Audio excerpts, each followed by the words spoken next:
Hello everybody, and welcome to the next edition of the Daily Paint in quotation marks. I'm very terrible at keeping these up.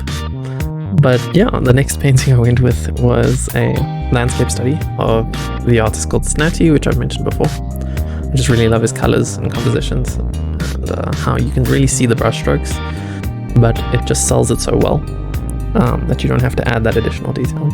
But yeah, I've just kind of done the blocking in here with just simple shadows, simple colors and shapes. And here I'm adding the shadows to the trees on the left hand side there. And what I really love about Snatti is just like the contrast he gets from very simple brushstrokes. Like just from that, there's already a composition there. You can see there's a mountain, there's this huge plume of cloud, and these two large trees on the left hand side. And that's all from the composition. I mean, there's not a lot of detail there.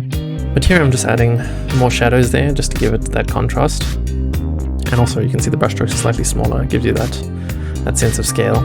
And the brown in the distance, everything fades with the hue that goes into the horizon. And just blocking out the shape. What I really love is these hue variations that he has from like a piece of grass can go from like nearly a neon green all the way to like a dark turquoise, which you can just see here where I'm just defining out the grass and giving it like shades here. And then you can just see that brown line that I've drawn across there is just like a little horizon line that the little village is going to sit on, which I think is lovely. It's just a brown line, but it defines it so well.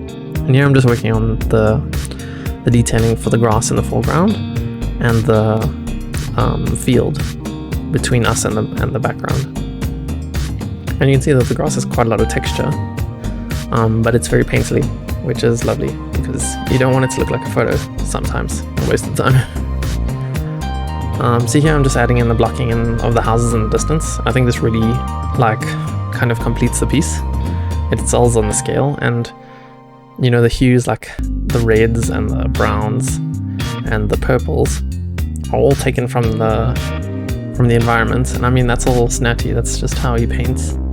And it's really something that I wish I could incorporate more into my own artwork. But yeah, I think that little village over there really sets the scene for you. It's no longer just a random abstract landscape. Now it's like a village with like a farming, agricultural culture. And here you can just see the purple hues reflecting, painted into the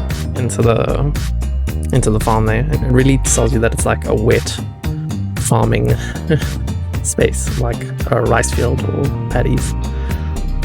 And I really think it like sells the whole composition of the piece. If you look in like the top right corner where the navigator bar is, it really ties it in and reflects like the purple hues that come from the house. Yeah, and I'm just adding shadows to the seedlings that are sprouting.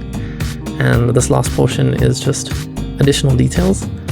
There are these rocks on the left hand side, which I think also add for scale. They're like waystones or something. But I love it because it tells you that if a person is standing next to there, they would be so high or whatever. But yeah, I think that's nearly the full composition. I think that's it. Yeah, looks pretty good. Not my original work, it's a study of an artist. But I really like to use these to get into the flow again if I'm ever stuck, which is very often. Anyway, thanks for watching. I hope I keep it up, and I hope it's more regular. Anyway, ciao!